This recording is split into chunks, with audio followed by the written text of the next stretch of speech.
Bismillahirrahmanirrahim.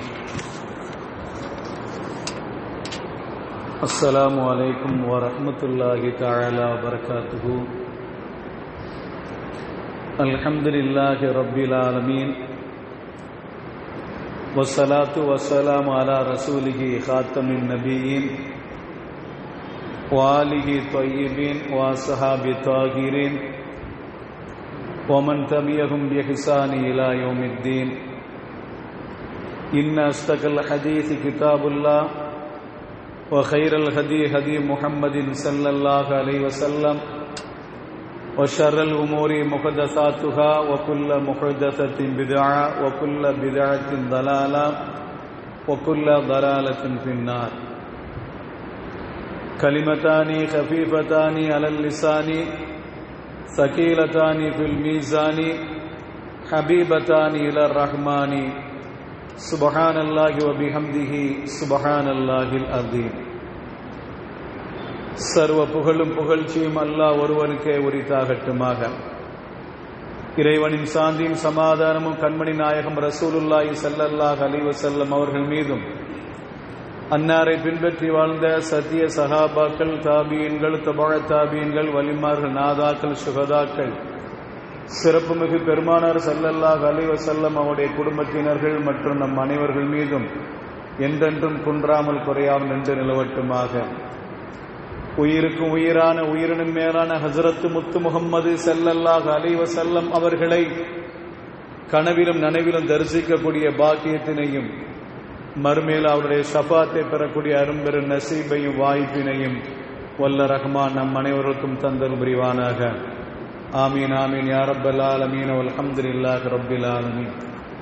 قال الله سبحانه وتعالى في القرآن العظيم وأقيموا الصلاة وآتوا الزكاة واركعوا مع الراكعين.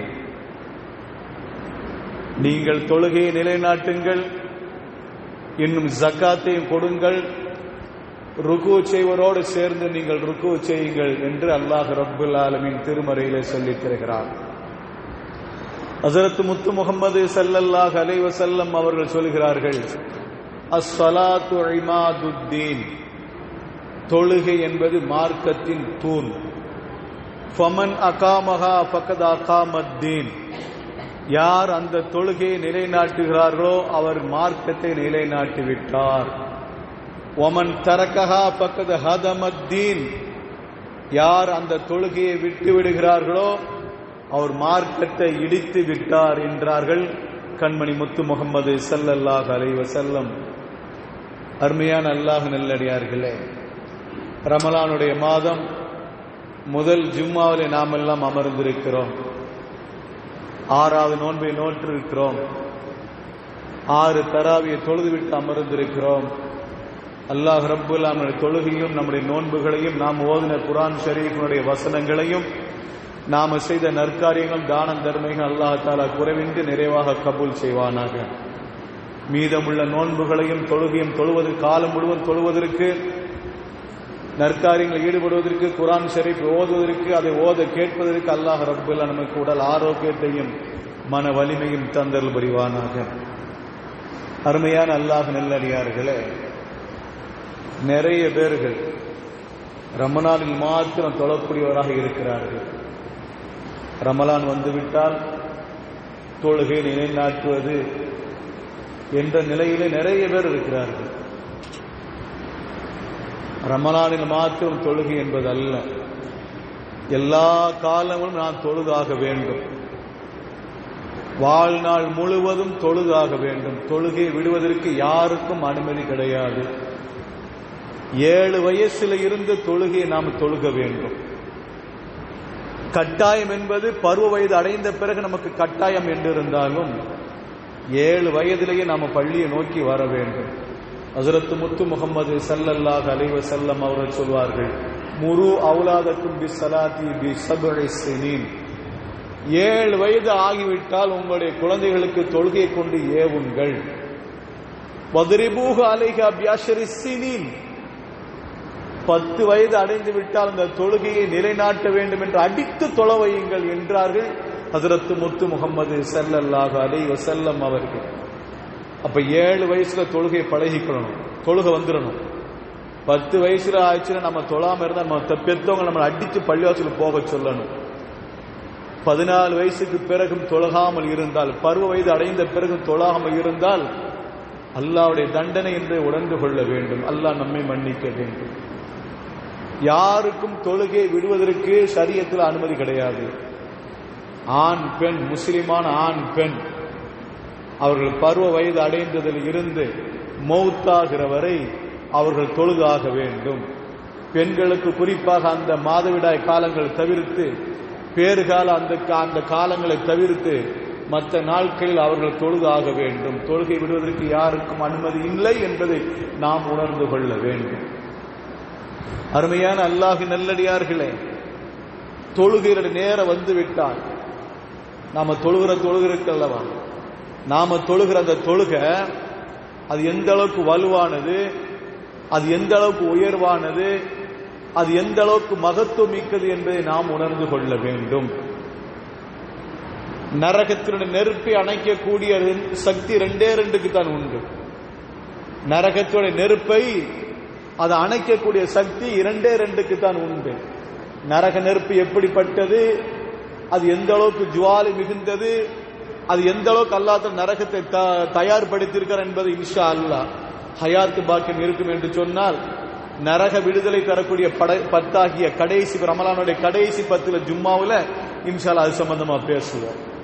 அந்த நரக நெருப்பை அணைக்கக்கூடிய சக்தி 2 உண்டு. ஒன்னு, அல்லாஹ்வுடைய அச்சத்தால் நாம் அழுகிறோம் அல்லவா, அல்லாஹ்வின் அச்சத்தால் நாம் அழுகிற பொழுது கண்ணிலிருந்து வருகின்ற அந்த கண்ணீருக்கு நரகத்தினுடைய நெருப்பை அணைக்கக்கூடிய சக்தி இருக்கிறது.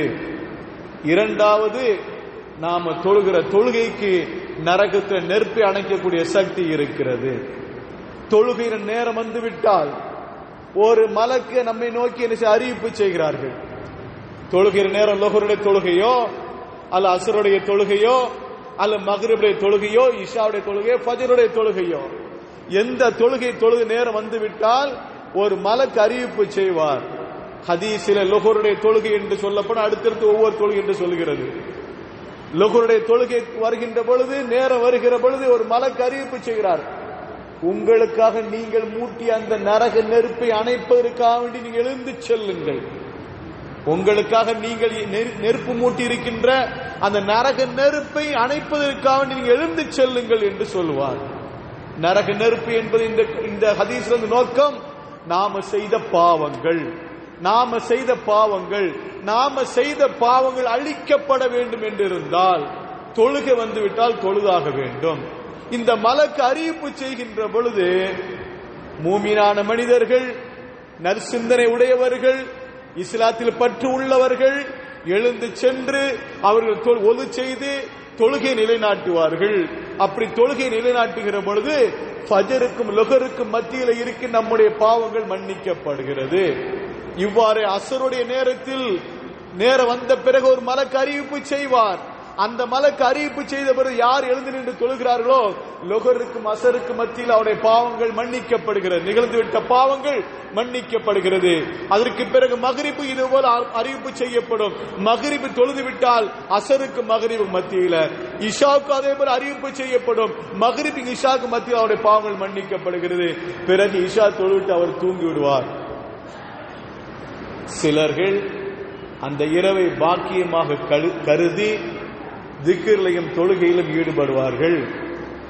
சிலர்கள் தூங்கி விடுவார்கள், சிலர்கள் திருட்டு விபச்சாரம் தொழிலில் ஈடுபட்டு விடுவார்கள் என்று ஹஜரத் முத்து முகமது ஸல்லல்லாஹு அலைஹி வஸல்லம் அவர் சொல்லி தருகிறார்கள்.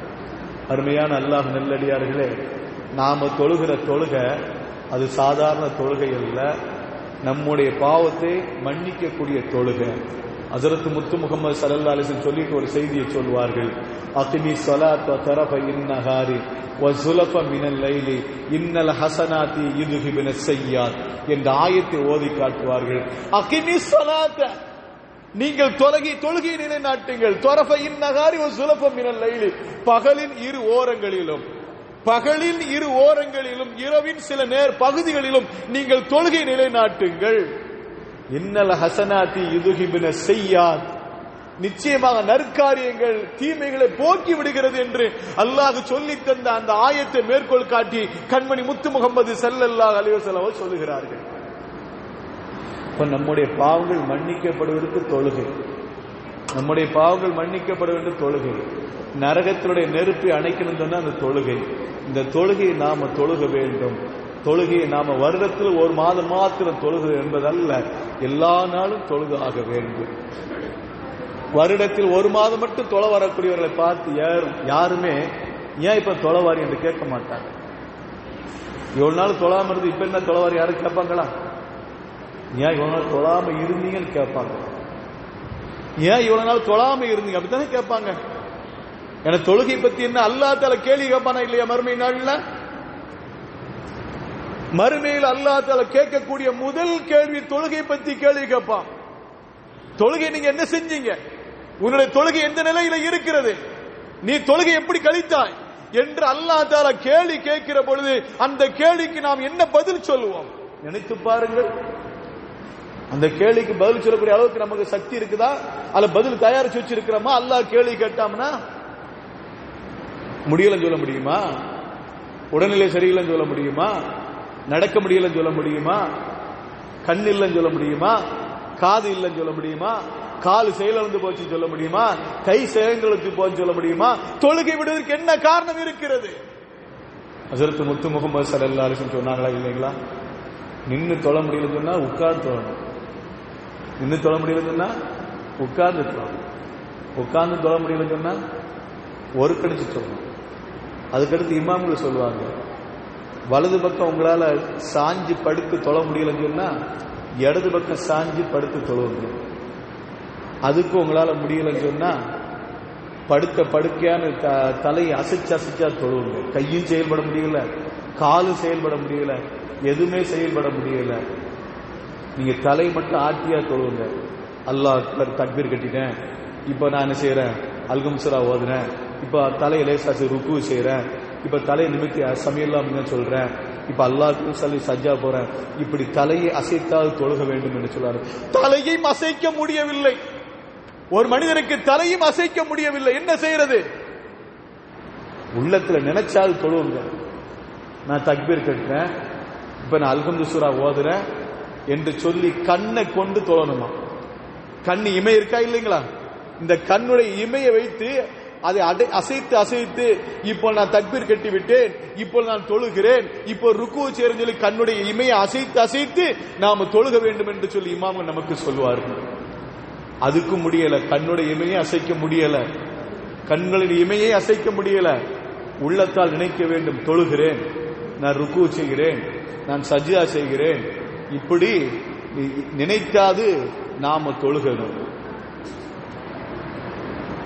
தொழுகை யாருக்கு விடுவதற்கு அனுமதி இருக்குது? பைத்தியக்காரன். தொழுகை விடுவதற்கு யாருக்கு சக்தி, யாருக்கு உரிமை இருக்குது? பைத்தியக்காரங்களுக்கு. நம்ம விடுவதற்கு அனுமதி இருக்கிறதா? எந்த நிலையிலும் தொழுகை விடுவதற்கு அனுமதி கிடையாது. எந்த நிலையிலும் தொழுகை விடுவதற்கு அனுமதி கிடையாது. இப்படி உட்கார்ந்து தொழணும், உட்கார்ந்து தொழணும்னா படுத்து தொழணும், படுத்து தொழணும் தலையை கொண்டு தொழணும், தலையை கொண்டு கண்ணு இமையை கொண்டு தொழணும், கண்ணு இமையை கொண்டு தொழ முடியலன்னு சொன்னா உள்ளத்தை கொண்டு நினைத்து நினைத்து தொழணும். இந்த நிலையில யாரு இருக்கிறா? எந்த நிலையிலும் நாம கிடையாது. அல்லாஹ் நமக்கு உடல் உறுப்புகளை சலாமத்தை கொடுத்திருக்கிறான், கைகால் சுகத்தை கொடுத்திருக்கிறான், கைகால் சுகத்தை எல்லாம் கொடுத்திருக்கிறார். இப்படி இருந்தோம், கைகால் சுகத்தை கொடுத்தும் இன்னைக்கு எத்தனை பேர் தொழுகை பாழ்படுத்தி கொண்டிருக்கிறோமே. இந்த தொழுகை குறித்து அல்லாஹ் தஆலா மறுமையில கேள்வி கேட்டால் நாம் என்ன பதில் சொல்வோம்? நினைத்து பாருங்கள். அல்லாஹ் நம்மை மன்னிக்க வேண்டும், அல்லாஹ் நம்மை மன்னிக்க வேண்டும். பொடுபோக்கா இருந்துட்டோம், இவ்வளவு நாள் நம்ம பொடுபோக்கா இருந்துட்டோம். இனிமே அல்லாஹ் தஆலா நம்ம என்ன செய்யணும்? நல்ல வழிக்கு கொண்டு வரணும், தொழுகை பக்கம் நம்ம கொண்டு வரணும். நிறைய பேர் வியாபாரத்துக்காக வேண்டி தொழுகை விட்டு நிறைய உண்டா இல்லைங்களா? ஆபீஸ்ல வேலை ரொம்ப டைட்டா இருக்குது, வெளியே எங்க தொழுகைக்கு போக முடியல, இதனால சிலவங்க தொழுகை விடுறது. என்ன பதில் சொல்ல முடியும்? இதெல்லாம் அல்லாஹ்ட்ட நம்ம சொல்லக்கூடிய பதிலா? இதெல்லாம் அல்லாஹ்ட்ட இந்த பதிலா சொல்லிட்டு நம்ம தொழுகை விடுறதுக்கு நமக்கு முடியுமா? அல்லாஹ்வுடைய சன்னிதானத்துக்கு முன்னால் கேள்வி கேட்டால் நம்மளால முடியாது. கவனத்தில் வைத்துக் கொள்ள வேண்டும் அருமையானவர்களை. தொழுகை ஒரு கால் நம்ம வீணாக்கி விடக்கூடாது. இந்த உலகத்தில் நம்ம வியாபாரத்துக்காண்டி தொழுகை விடுறோம் அல்லவா? கண்மணி முத்து முகமது ஸல்லல்லாஹு அலைஹி வஸல்லம் அவர்கள் ஒரு செய்தியை சொல்வார்கள். ஒரு சஹாபி ரசூலுல்லாஹி சொன்னாங்க, யா ரசூலல்லாஹ், கைபர் வெற்றி கொள்ளப்பட்ட நேரத்தில் ஹிஜ்ரி 6ஆம் ஆண்டு கைபர் யூதர்களை வெற்றி கொண்ட பிறகு அப்ப அந்த இடத்துல நிறைய சஹாபாக்கள், ஏழ்மையில் இருந்த சஹாபாக்கள்லாம் பணக்கார சஹாபாக்களா மாறினாங்க. இஸ்லாத்துல ஒருவேளை உணவு இல்லாமல் இருந்த சஹாபிகள் உண்டு. 3 நாள் சாப்பிடாத உணவு சஹாபாக்கள் உண்டு. தண்ணியை மட்டும் குடிச்சிட்டு வாழ்ந்த சஹாபாக்கள் உண்டு. மக்காவில் ரசூலுல்லாஹி ஸல்லல்லாஹு அலைஹி வஸல்லம் அவர்களுக்கு கரம் பற்றி இஸ்லாத்து வந்ததிலிருந்து அங்க 13 ஆண்டுகள், மதீனாவுக்கு வந்து ஹிஜ்ரத்துக்கு வந்து 6 ஆண்டுகள், மொத்தம் 19 ஆண்டுகள் சரியான உணவு இல்லாமல் வாழ்ந்த சஹாபாக்கள் ஹிஜ்ரி 6ஆம் ஆண்டு கைபர் வெற்றி கொள்ளப்பட்ட பிறகு, யகூதிகள் வெற்றி கொள்ளப்பட்ட பிறகு அந்த நேரத்தில் அவர் பணக்காரராக மாறினார்கள். அந்த யுத்தத்தில் பணக்காரராக மாறினார்கள். ஒவ்வொரு சஹாபாக்கள் லட்சாதிபதியாக மாறினார்கள். யுத்தத்துக்கு புறப்பட வர ஏழையாக இருந்த சஹாபிகள் அந்த யுத்தத்தில் கனிமத்து பொருளை பங்கிட்டு கொடுப்பதன் மூலமாக லட்சாதிபதியாக மாறி போனார்கள் அந்த சஹாபாக்கள். அப்போ அதுல ஒரு சஹாபி சொல்றாங்க, யா ரசூலல்லாஹ், இன்றைய தினம் நான் நிறைய லாபத்தை பெற்றேன். கனிமத்து பொருள் எது எது எனக்கு தேவை அதை எடுத்துக்கொண்டேன். எது எது எனக்கு பயன்பாடு இல்ல மற்றவங்களுக்கு பயன்பாடாக இருக்குமோ, எனவே அந்த பொருளை வித்து அதிலிருந்து வருகின்ற லாபம் மாத்திரம் எனக்கு 300 ஊக்கியா கிடைத்தது. 300 ஊக்கியான்னு சொன்னா இன்னைக்கு ஏறத்தா 4800 ரூபாய். இன்றைய மதிப்பு 4800 ரூபாய். ஒரு நாளைக்கு ஒரு ஆள் 4800 ரூபாய் சம்பாதித்து லாபத்தை பார்த்தாருன்னா அது என்ன லாபம்? இன்னைக்கே ஒரு 4000 ரூபாய் லாபம் சொன்னா எப்பேற்பட்ட லாபம்? ஒரு நேரத்தில் ஒரே நிமிடத்தில் ஒரு 4000 ரூபாய் ஒருத்தர் லாபம் பார்த்து விட்டார் என்று சொன்னா எவ்வளவு பெரிய லாபங்கள். அப்ப அந்த சஹாபி சொன்னாங்க, யா ரசூலல்லாஹ், இந்த யுத்தத்துக்கு பிறகு ஒரு பொருளை கைமாத்தி நான் எடுத்து வித்து இப்படி வருவதில் எனக்கு 4000 ரூபாய் கிடைச்சது யா ரசூலல்லாஹ், 300 ஊக்கியா நான் என்ன லாபமா பெற்றுக்கொண்டேன் யா ரசூலல்லாஹ் என்று சொன்ன உடனே கண்மணி முத்து முகமது ஸல்லல்லாஹு அலைஹி வஸல்லம் அவர் சொன்னார்கள், அல்லாஹு நபியுக பி கைரி ரஜுலின் ரபிக. ஒரு அருமையான செய்தி சொல்றாங்க. இதைவிட சிறந்த ஒரு செய்தி உனக்கு நான் அறிவிக்கட்டுமா? மிகப்பெரிய லாபத்தை எடுத்துக்கொண்ட ஒரு மனிதனுடைய செய்தி உனக்கு நான் அறிவிக்கட்டுமா என்று கேட்டார்கள். ஒமாகோ யா ரசூலல்லாஹ், அது என்ன லாபம் யா ரசூலல்லாஹ் சொல்லுங்களேன். கால ரசூலுல்லாஹி ஸல்லல்லாஹு அலைஹி வஸல்லம் சொன்னார்கள், அர்-ரகாஅத்தைனி பாத ஸலாத்தி, ஃபர்லான தொழுகைக்கு பிறகு 2 ரக்காத் நீ தொழுவுப்பா, அது உனக்கு இந்த 4000 சம்பாத்தியத்தை விட லாபத்தை விட உனக்கு சிறந்தது என்றார்கள் ஹஜ்ரத் முத்து முகமது ஸல்லல்லாஹு அலைஹி வஸல்லம். நாம எந்த தொழுகையை பாழ்படுத்தி சம்பாதிக்கிறோமோ அந்த சம்பாத்தியத்தை விட 2 ரக்காத் தொழு மிகப்பெரிய சிறந்தது என்றார்கள் கண்மணி முத்து முகமது ஸல்லல்லாஹு அலைஹி வஸல்லம். அப்ப நம்ம நினைச்சு பார்க்கணும் அருமையானவர்களே, எத்தனை பேர் வியாபாரத்துக்கான தொழுகை விட்டோம், எத்தனை பேர் தொழில்துறைக்கான தொழுகை விட்டோம், எத்தனை பேர் ஆபீஸ்ல வேலைக்காண்டி தொழுகை விட்டோம். இதுவெல்லாம் சிறந்தது 2 ரக்காத் அல்லவா? 2 ரக்காத் தொழுகை இதுவரையெல்லாம் சிறந்தது என்று கண்மணி முத்து முகமது ஸல்லல்லாஹு அலைஹி வஸல்லம் அவர் சொல்லி தந்திருக்கிறார்களே, இந்த தொழுகை நாம் விட்டு விட்டோமே என்று கை சேதப்பட வேண்டும் அருமையானவர்களே, கை சேதப்பட வேண்டும். எந்த இடமானாலும் சரி நாம தொழுகிறோம். பள்ளிவாசலுக்கு வந்தான் தொழுகணும் என்பது அல்ல, பள்ளிவாசலுக்கு வந்து தொழுகை சால சிறந்தது, 25 மடங்கு உயர்வானது. சில ஹதீஸ்ல 27 மடங்கு உயர்வானது பள்ளிவாசலுக்கு வந்து ஜமாத்தோட தொழுவது என்று ஹஜ்ரத் முத்து முகமது ஸல்லல்லாஹு அலைஹி வஸல்லம் அவர் சொல்லி இருந்தாலும் பள்ளிவாசலுக்கு வர முடியல. நாம ஒரு இடத்துல இருக்கிறோம், பாங்கு சொல்லியாச்சு, நேரம் வந்துருச்சு, அந்த இடத்துல தொழுனா அந்த இடத்துல நம்ம தொழுதாக வேண்டும். நம்ம எந்த இடத்துல இருக்க அந்த இடத்துல தொழுகிறோம், கடமையை போக்கிட வேண்டும். இல்லை என்று சொன்னா அதுக்கு நாம குற்றவாளியா நிற்போமா அல்லவா?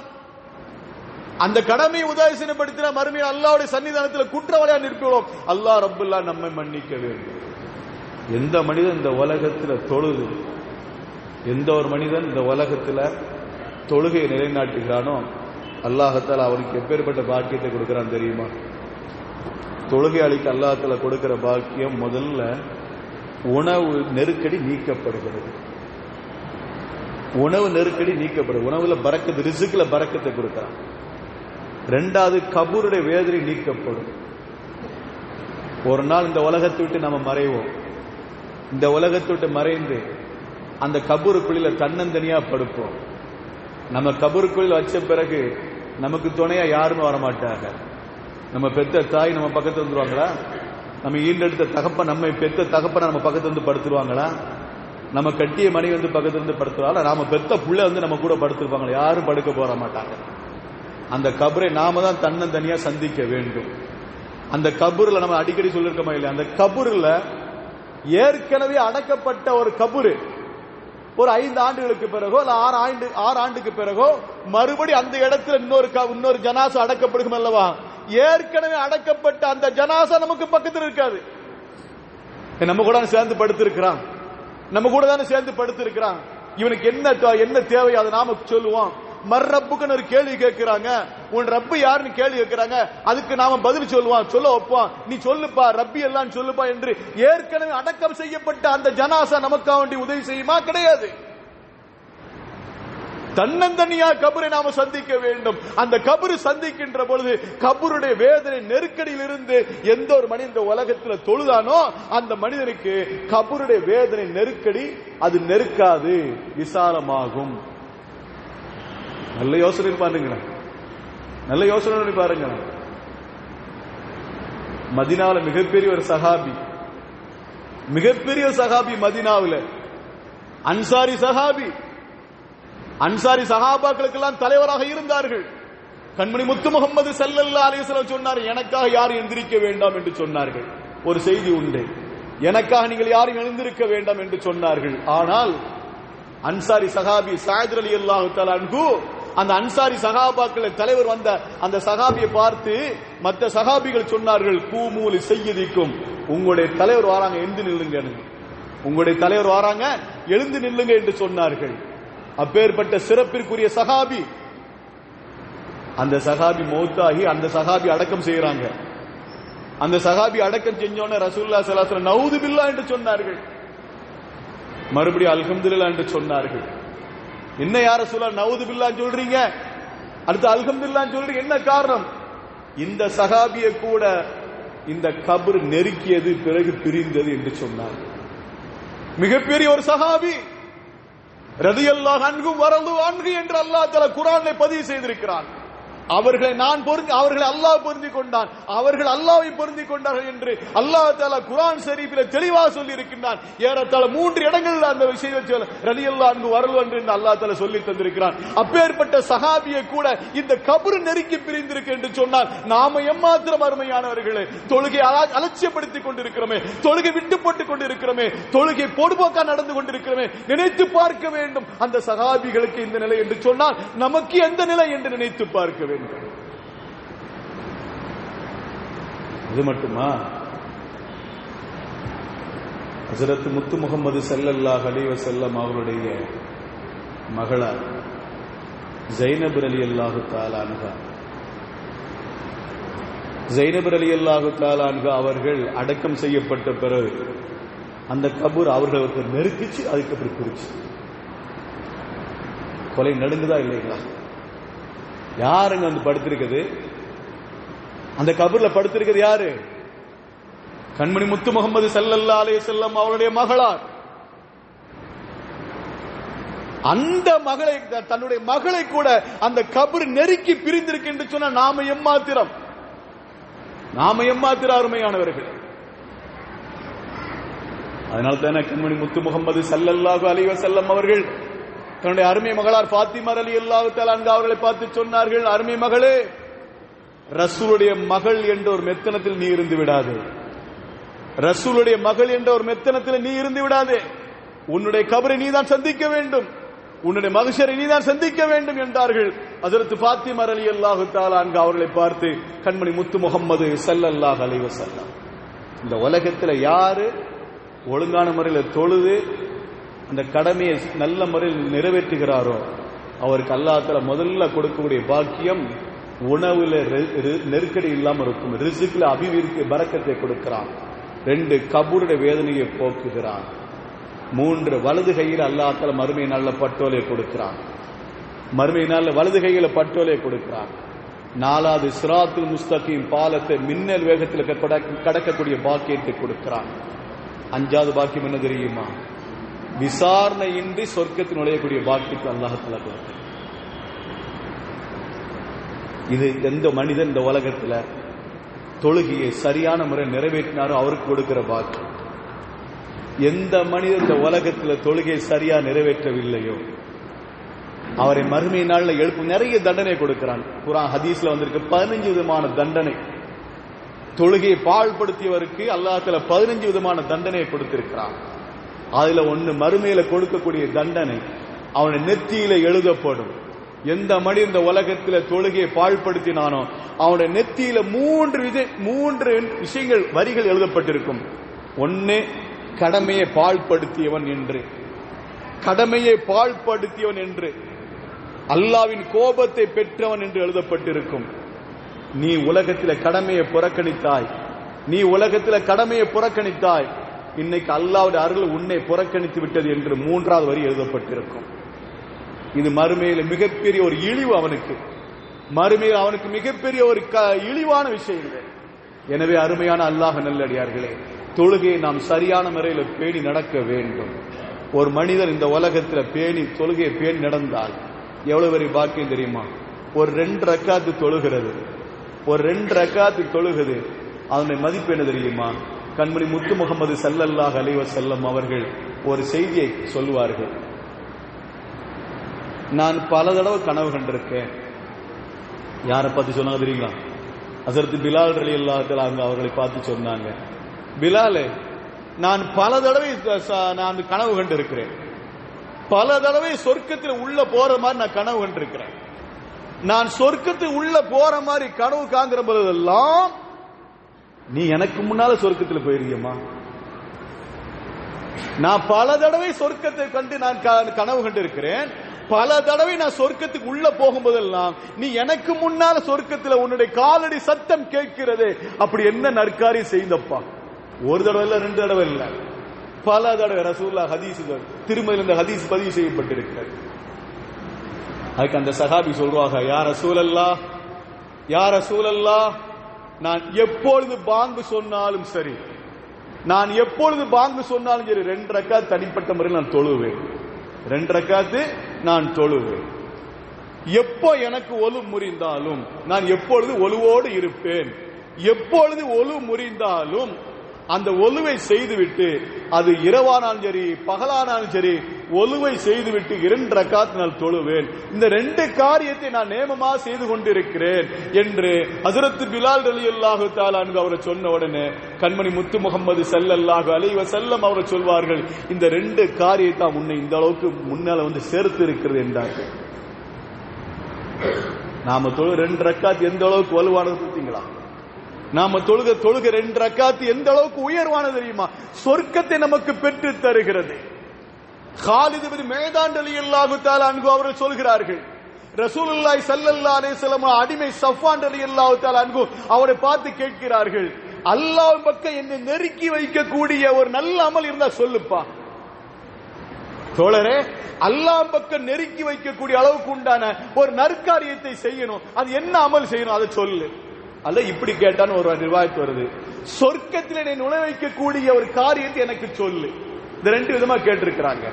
அந்த சஹாபி ஸஃப்வான் ரலியல்லாஹு தஆலா அவர்கள் முகத்தை திருப்பி கொண்டார்கள், முகத்தை திருப்பி கொண்டார்கள். மீண்டும் கேட்கிறார், 2வது தடவை கேட்கிறார்கள், சொர்க்கத்தில் என்னை நுழைக்கக்கூடிய அளவுக்கு உண்டான ஒரு காரியத்தை எனக்கு சொல்லு, சொர்க்கத்தில் என்னை நுழைக்கி வைக்கக்கூடிய ஒரு காரியத்தை எனக்கு சொல்லு என்று 2வது கேட்கிற பொழுது முகத்தை திருப்பி கொண்டார்கள். 3வது கேட்கிறாங்க, தோழரே, சொர்க்கத்தில் என்னை நுழைக்கக்கூடிய அளவுக்கு உண்டான ஒரு அமலை எனக்கு சொல்லித்தார்கள், அந்த அமலை நான் செய்கிறேன் என்றார்கள். அப்ப ஸஃப்வான் ரலியல்லாஹு தஆலா அன்ஹு சொல்றாங்க, நீங்க முதல்ல கேட்டீங்க, முதல் தடவை கேட்டீங்க, 2வது கேட்டீங்க, நான் ரசூலுல்லாஹி ஸல்லல்லாஹு அலைஹி வஸல்லம் கேட்டு வந்தேன். ஸல்லல்லாஹு அலைஹி வஸல்லம் அவங்க சொல்றாங்க, ஒரு மனிதர் சஜ்தா செய்வது, தொழுகை நிலைநாட்டுவது அவரை சொர்க்கத்தில் ஒன்று சேர்த்து விடும். எந்த ஒரு மனிதன் தொழுகையை நிலைநாட்டுகிறாரோ அவருக்கு அல்லாஹ் தஆலா உயர்ந்த அந்தஸ்தை கொண்டு சேர்த்து விடுவான் என்றார்கள் கண்மணி முத்து முஹம்மது ஸல்லல்லாஹு அலைஹி வஸல்லம். அருமையானவர்கள், வாழ்க்கையில் நமக்கு பரக்கத்து கிடைக்க வேண்டும் என்று சொன்னால், நம்முடைய வியாபாரத்தில் பரக்கத்து கிடைக்க வேண்டும் என்று சொன்னால், நம்முடைய குடும்பத்தில் நிம்மதி கிடைக்க வேண்டும் என்று சொன்னால், உடல் ஆரோக்கியத்தை கிடைக்க வேண்டும் சொன்னால், நமக்கு உயர்ந்த அந்தஸ்து கிடைக்க வேண்டும் என்று சொன்னால், தொழுகை பக்கம் விரைந்து வர வேண்டும். தொழுகை பக்கம் வர வேண்டும்.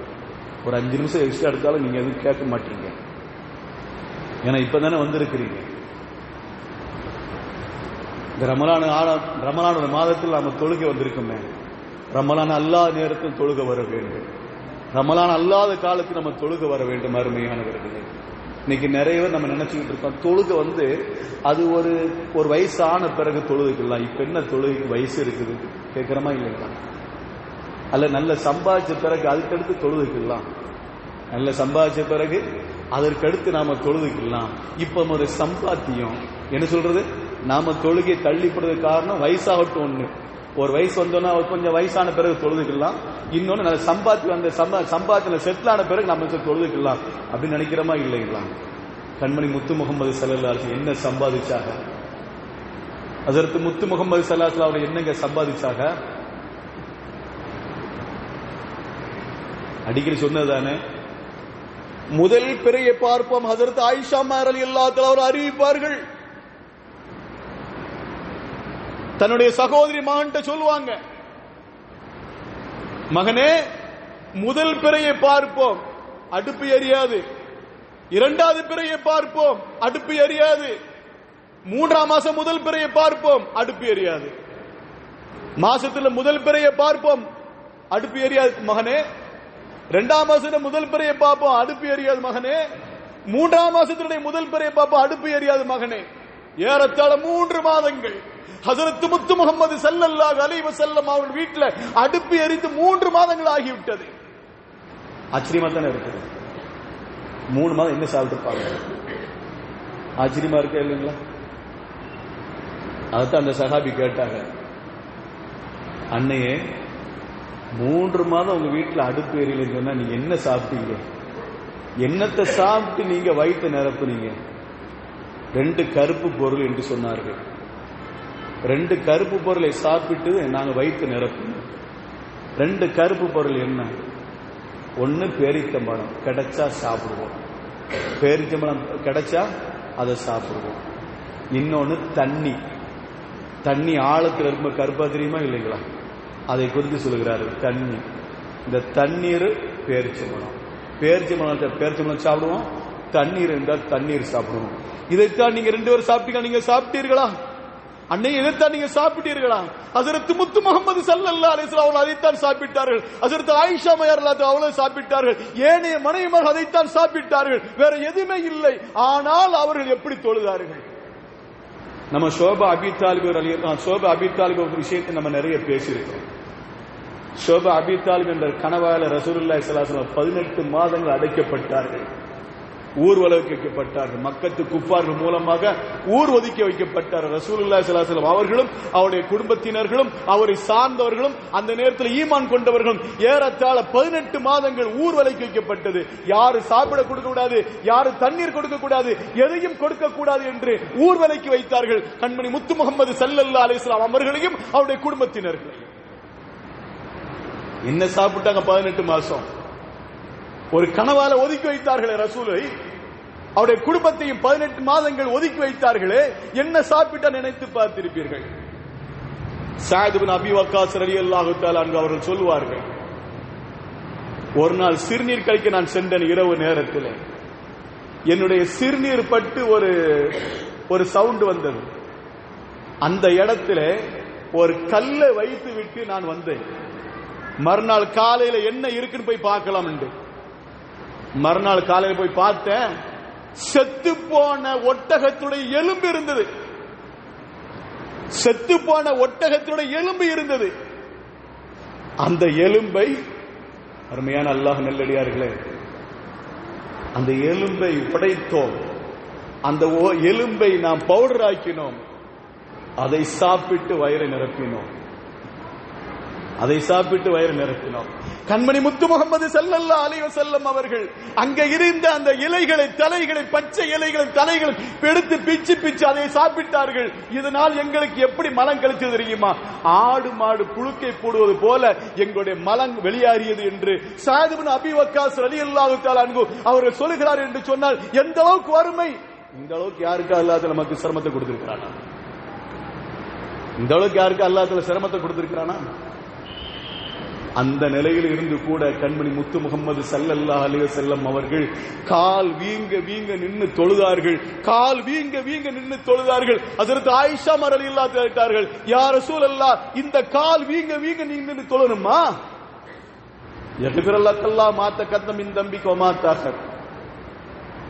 உங்களுடைய முன்னால் செஞ்ச பாவங்கள், பின்னால் செஞ்ச பாவங்கள் எல்லாம் மன்னிக்கப்பட்ட பிறகு கூட நீங்கள் கால் வீங்க வீங்க நின்று தொழுகிறீர்கள். யா ரசூலல்லாஹ், என்ன காரணம்? அஃபலா அன்னகூன அபதன் ஷக்கூரா, நான் ஒரு நன்றியுள்ள அடியானாக மாற வேண்டாமா என்று ரசூலுல்லாஹி ஸல்லல்லாஹு அலைஹி வஸல்லம் கேட்டார் என்று சொன்னால், அருமையான இந்த வரலாறு நமக்கு மிகப்பெரிய ஒரு பாடத்தை தருகிறது. யார் யாரெல்லாம் நாம் தொழுகை அலட்சியப்படுத்துகிறோம் அவர்களுக்கெல்லாம் மிகப்பெரிய ஒரு பாடத்தை தரும். கண்மணி முத்து முகமது ஸல்லல்லாஹு அலைஹி வஸல்லம் அவர்கள் இந்த நிலையிலும் தொழுகை விடவில்லையே. நாம் எவ்வளவு நிலையில இந்த உயர்ந்த நிலையில இருந்தும் கூட இன்னைக்கு தொழுகையை பாழ்படுத்திக் கொண்டிருக்கிறோமே என்ற ஒரு சிந்தனை நமக்கு ஏற்படுத்த வேண்டும். அல்லாஹ் ரப்புல் ஆலமீன் இந்த ஜும்மாலிருந்து நமக்கு மிகப்பெரிய வாழ்க்கையை தந்தல் புரிவானாக. காலம் முழுவதும் மௌத்து வரை நாம் தொழுகையை பாழ்படுத்தாத, தொழுகையை பொடுபோக்கா விடாத அளவுக்கு அல்லாஹ் நம்மை பாதுகாத்தார்கள் புரிவானாக. அல்லாஹ் ரப்புல் ஆலமீன் இதுவரை நாம செய்த பாவங்கள் அல்லாஹ் தஆலா மன்னித்தார்கள் புரிவானாக. நாம தொழுத தொழுகையும், நாம நோட்ட நோன்புகளையும், நாம செய்த தர்மங்களையும், நாம ஓதின குர்ஆன் ஷரீஃப் வசனங்களை அல்லாஹ் தஆலா கபூல் செய்வானாக. வாஹிரு தஅவானா அல்ஹம்துலில்லாஹி ரப்பில் ஆலமீன். அஸ்ஸலாமு அலைக்கும் வரஹ்மத்துல்லாஹி தஆலா வபரகாத்துஹு.